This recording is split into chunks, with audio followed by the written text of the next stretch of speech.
Bismillahirrahmanirrahim. Tawakkalna ala Allah. Dans cette vidéo, on va étudier les fonctions homographiques. Les fonctions homographiques. Homographiques.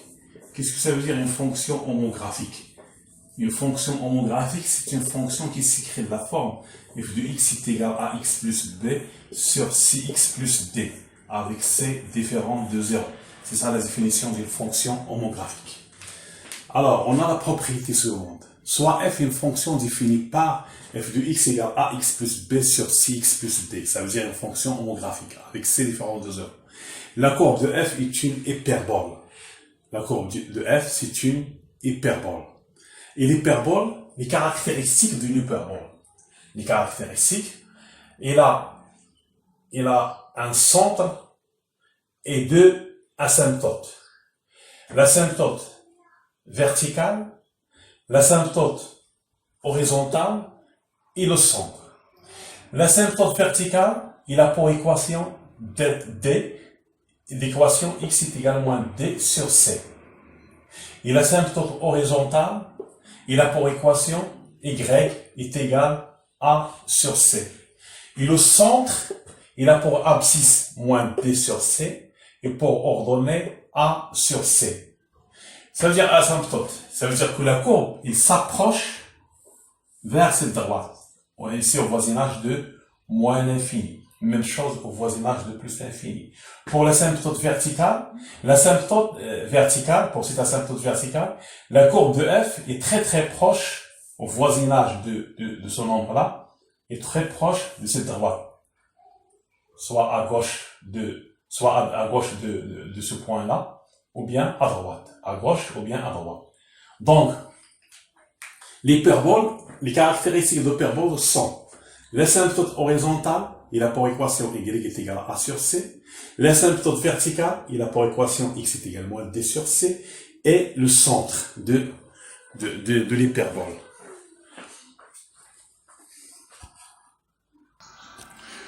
Comme exemple, on considère la fonction f définie par f de x est égal de x moins 1 sur x plus 3.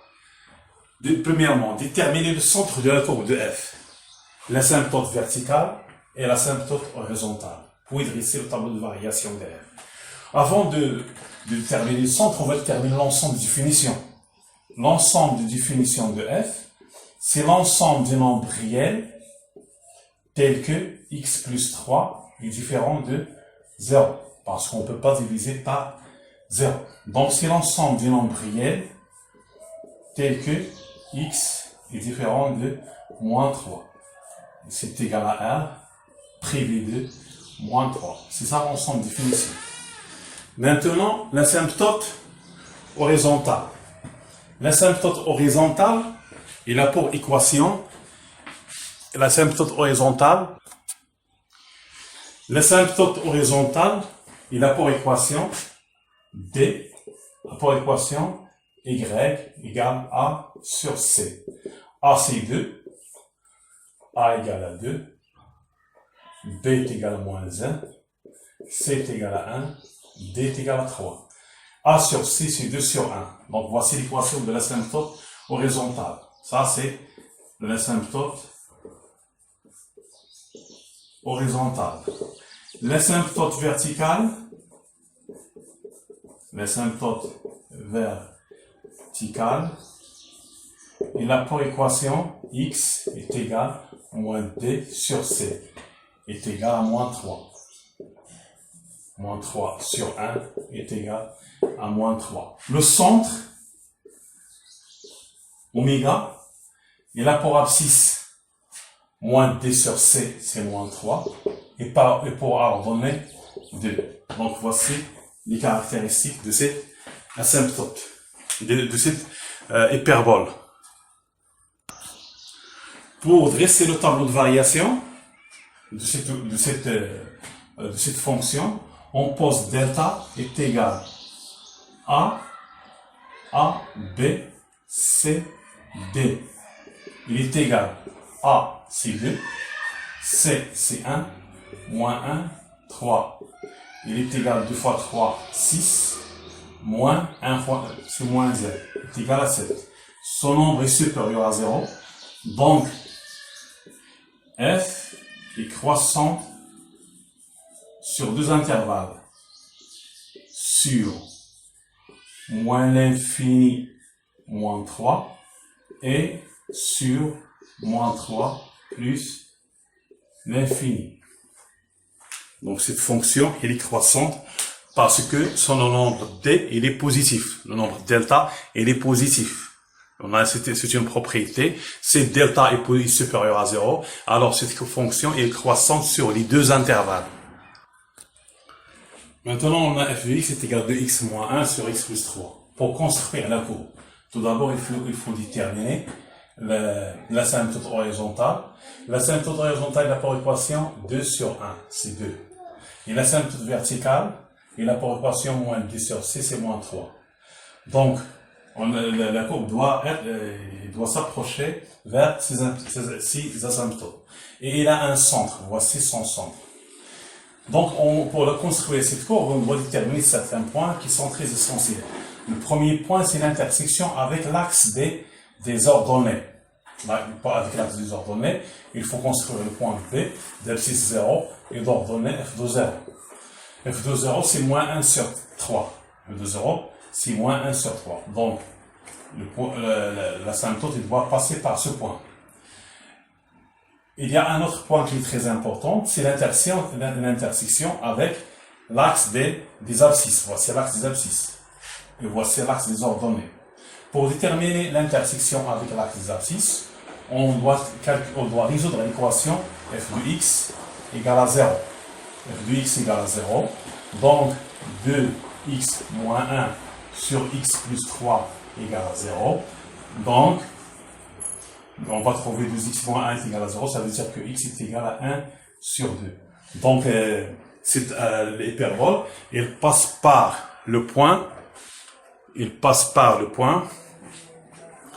d'abscisse.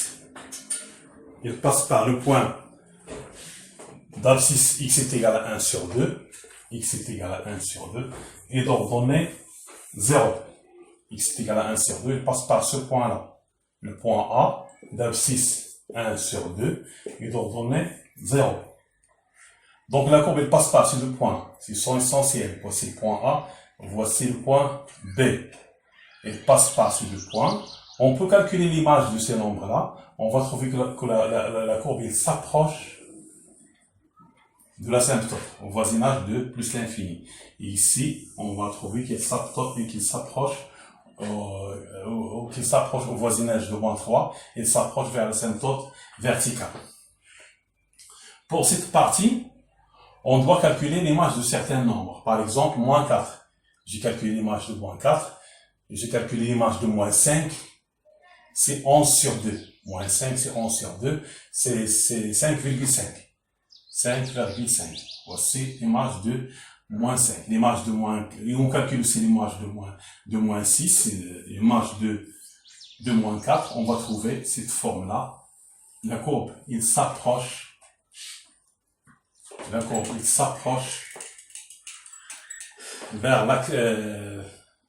au voisinage de moins 3, il s'approche de son asymptote vertical. Et au voisinage de moins l'infini, il s'approche vers, au voisinage de moins l'infini, il s'approche de l'asymptote vertical. Voici, c'est une asymptote verticale. Asymptote verticale. Asymptote horizontale. Ici, c'est l'asymptote horizontale. Celle-là horizontale. Et celle-là verticale. Horizontale. Et celle-là, c'est l'asymptote verticale. Donc, pour construire la courbe d'une fonction de cette forme-là, on détermine le centre. Tout d'abord, on détermine le centre, l'asymptote verticale et l'asymptote horizontale. Et pour étudier les variations de cette fonction, on calcule le nombre delta est égal à B, C, D est égal à D moins BC. On calcule le nombre delta est égal à D moins BC. Si ce delta est positif, alors Cette fonction, elle est croissante. Alors, j'écris ici delta. Delta est égal à B, C, D. Il est égal à A, D, moins B, C. Si ce nombre est positif, alors cette fonction, elle est croissante sur deux intervalles. Voici un exercice à faire. On considère les deux fonctions f de x est égal à moins x carré plus 4x moins 3 et g de x égale moins x plus 3 sur x moins 2. Étudier les variations de f sur R. Étudier les variations de g sur R. Donc vous devez étudier les variations de f et les variations de g. Les variations de g sur le domaine de définition de g. Deuxièmement, donner les caractéristiques de la courbe de f, c'est une parabole. Il faut donner les caractéristiques de cette parabole. Et aussi les caractéristiques de la courbe de g, c'est une hyperbole. Calculer g de 3 et f de 3, vous trouverez 0. Et construire dans un même repère les deux fonctions. La courbe de chacune de ces fonctions, la courbe de f et la courbe de g. Résoudre graphiquement l'équation f de x est inférieur ou égal à g de x. La quatrième question, on pose h de x est égal moins la valeur absolue de x plus 3 sur la valeur absolue de x moins 2. Déterminer le domaine de définition de h. Construire la courbe de h. Une autre question, montrer que h est une fonction paire. Ça, j'ai oublié la question. Montrer que h est une fonction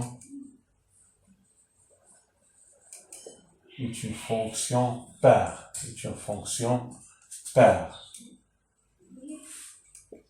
Ça, c'est la question B. Et celle-là, c'est la question C, c'est la dernière question. Montrer que h est une fonction paire. Donc, la dernière question, montrer que h est une fonction paire.